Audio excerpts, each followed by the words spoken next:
Borough Park is one of the most Jewish neighborhoods in the world. It's not the only one in New York or Brooklyn, but when I picture Jewish New York, I usually picture Borough Park. I've been coming into Borough Park all of my life, and every single day for the past 3 years, I've been coming into Borough Park as well. So I'm passing by all of these buildings on a daily basis and not knowing any of their history. Borough Park has been Jewish since its creation, over 100 years ago.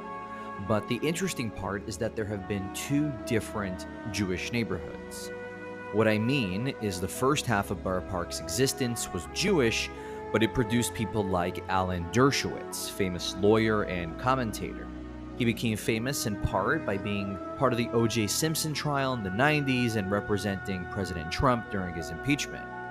Borough Park also produced people like Sandy Koufax, a baseball player, who famously wouldn't pitch in the 1965 World Series when it was on Yom Kippur. These people were famous Jews, but not in the way we would characterize Borough Park's Jews today. The other half of Borough Park's history is the Hasidic neighborhood that you and I know, and has been home to and produced many rabbis, singers, and community activists. And so when I mention it to people, not everyone is able to see the connection between the old buildings, the old neighborhood, and the buildings, the streets that they see today.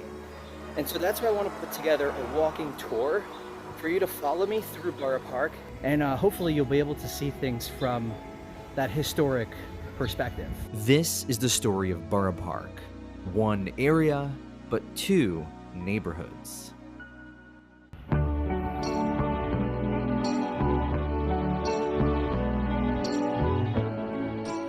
The story of Borough Park begins right after the Civil War, with the completion of Prospect Park.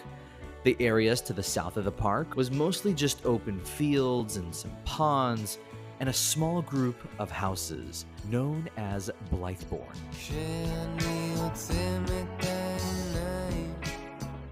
A former New York State Senator, William H. Reynolds, bought land in this area and started to develop it into a new neighborhood, which he called Borough Park.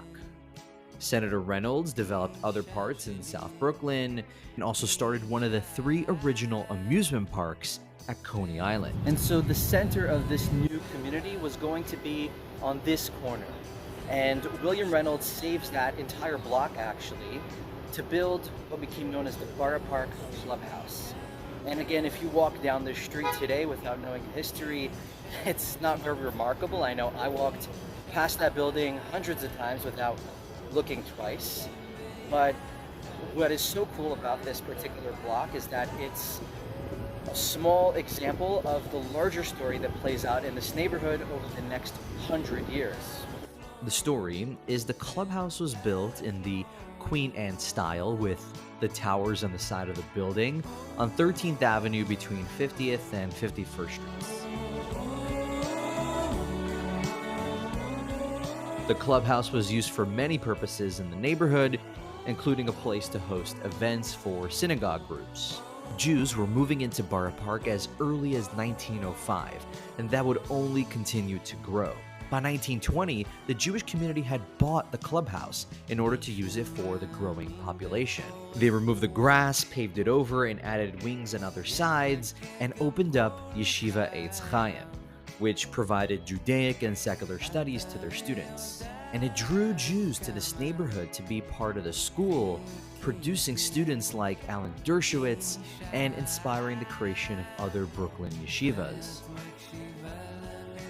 But after World War II, the neighborhood demographics began to change because of people who were fleeing the persecution in Europe. And these refugees were mostly Hasidic and would establish other Jewish schools, which drew enrollment away from the yeshiva. And so by 1979, Yeshiva Etz Chaim had to close its doors, and in the 1980s, the clubhouse with its newer wings were taken down. Today, it's a shopping center that has several Jewish stores, including the famous Judaica store, Eichler's, which serves the Jewish community of Borough Park. And so the story of buildings from the early 1900s, which used to be part of the first neighborhood and then reused and taken down by the second neighborhood, is the story of Borough Park in one sentence. So let me show you some more examples. And so this next stop also used to exist, but now doesn't, and it's a former temple known as Temple Emmanuel of Borough Park. This building is actually how I got into the subject of Borough Park's history when I saw a picture of it with the caption, Temple Emmanuel. Now, there's a Temple Emmanuel in Manhattan that is much more well known, but turns out that Borough Park has had conservative Jewish temples. This colonial revival building was put up in 1908 with columns and a dome here on the corner of 14th Avenue and 49th Street. Today, the building is no longer standing and was taken down in 2007 to make way for a new synagogue. The new shul will be for the Hasidim of Baba 45, a Hasidic group led by Rabbi Mordechai David Unger. And it is said that the previous Baba Rebbe inquired about buying the building back in the 1960s, but they couldn't purchase the property because it was too expensive at the time. Next door to the new Baba 45 shul is the Borough Park Y, or the Young Men and Women's Hebrew Association.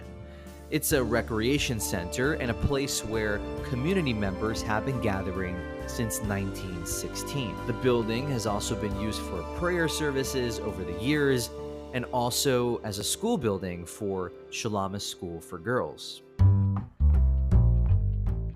Across the street from the Y, on 14th Avenue and 50th Street, stands another historic building that was originally a lot more secular than the Jewish organization which it houses today. This is known as Menorah Temple, a Masonic lodge built back in 1927. It was a very popular event space for the Jewish community after the clubhouse was turned into a school, and today it's a girls' school for Babav, but you can still see the Masonic imagery on the building. Another old Jewish building is nearby on 15th Avenue and 48th Street, which is the Young Israel Beth El.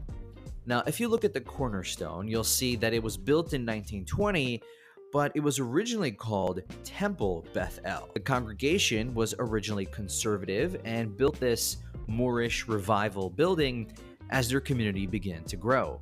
The Young Israel of Borough Park was originally next door to the Borough Park Y, which was sold to Babav. The Young Israel community had thrived since the early days of Borough Park, yet without a building, it had to merge with Temple Beth El in 1988. And so today, it's an Orthodox shul, but the building is over 100 years old and is being restored after receiving a Sacred Sites grant from the New York Landmarks Conservancy. And so another example of the two neighborhoods that can be seen is the story of the original Temple Beth El building. When Temple Beth El moved into this building in the 1920s, the older building was sold to another congregation. The demolition of a historic synagogue in Brooklyn is now at the center of a controversy. In March of this year, the shul, which was almost 120 years old, was torn down. Behind me once was one of the oldest synagogues here in Brooklyn. It was knocked down after an almost 7-year dispute. One side wanted to sell the building to a developer who would build a condo with a shul on the first floor. The other side wanted to preserve the building because of its history, as it is the oldest shul in the neighborhood and one of the oldest in all of Brooklyn. And so they filed for a landmark, but it was not ultimately approved. Congregation Anshei Lubawitz at the corner of 41st Street and 12th Avenue for more than 100 years. The oldest synagogue in Borough Park, with its ceiling painted to look like the sky and finely detailed arc. The shul was built in 1906, right at the beginning of the history of Jews in Borough Park, for the congregation of Temple Beth El. The opening of the shul was a very historic moment because, first of all, it was the first shul south of Prospect Park, but also the opening of the shul had a lot of Brooklyn officials in attendance. And the building was done in this Moorish revival style with these towers that had the Magen Davids on top of it, and it was designed in very popular tenement style, which means these 3 sections in the front of the building was very popular in New York at the time. I was actually here back in January to see the building for myself, and I even made a short video about it. This is one of the oldest shuls in Brooklyn. The building that I saw was left abandoned back in 2017 and was deteriorating and covered with trash. And that experience brought up a lot of very deep sadness for me, and it made me realize the importance of documenting old Jewish buildings before their time came to an end. Today, it's just a giant hole in the ground. There's not really much to see here, but it's a good example of a place in Borough Park that if you know the history of what was standing here, then it has a lot of significance, but otherwise it's just a random street corner. And it is pretty crazy that I was here about half a year ago while it was still standing, and now just that it's an empty lot with nothing in it, it's a little bit crazy. It's a little hard to process, but if the clubhouse or the Temple Emmanuel has taught me anything, it's that this is the story of Borough Park. This is the way the history is playing out. The story of Anshei Lubawitz will just exist here on the internet, in people's minds, maybe in books, but that's about it. Don't let me give you the impression that all of Borough Park's old shuls are being taken down. There are still some that are left in use, like this shul on 14th Avenue and 52nd Street, called Shomrei Emunah, Keepers of the Faith.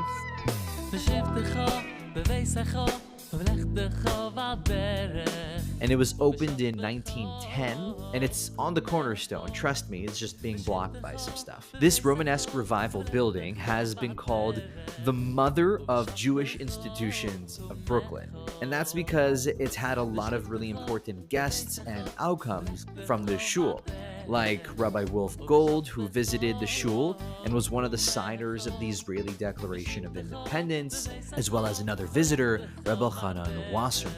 Shomrei Emunah would grow in the Orthodox community along the conservative community of Borough Park, and the members of Shomrei Emunah would go on to open other shuls,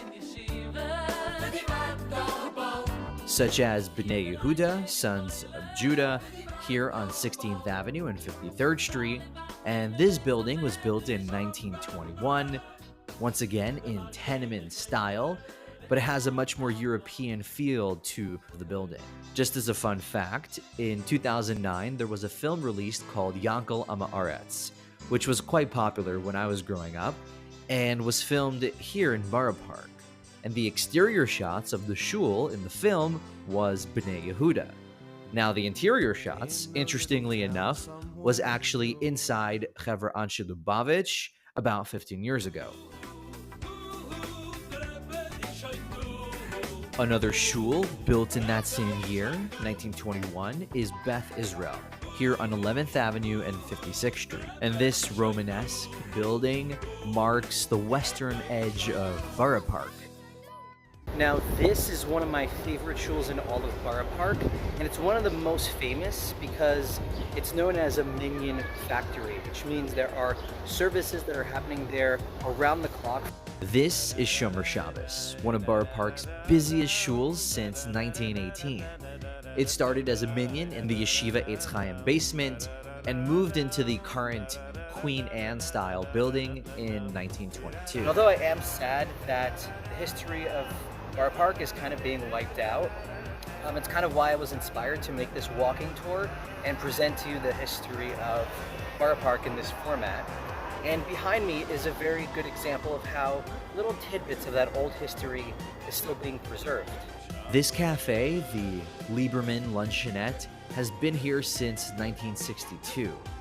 And the sign, the yellow star, which says kosher on it, reminds me of another time, perhaps even the old neighborhood. So, as I leave this neighborhood, I just want to take a moment to check in and hear if there's a particular moment that you really enjoyed. And if there's another neighborhood in Brooklyn that has a Jewish history you think I should explore in a walking tour format, definitely let me know in the comments below. Hopefully you've been able to see what I mean about seeing the old neighborhood while walking through the current one. And before we go, I need to give a big shout out to the website, Borough Park 24. I relied on their articles for information like dates and things like that, so you should definitely go check them out. If you're interested in Jewish history and culture, then you're in the right place. My name is David, and welcome to this channel.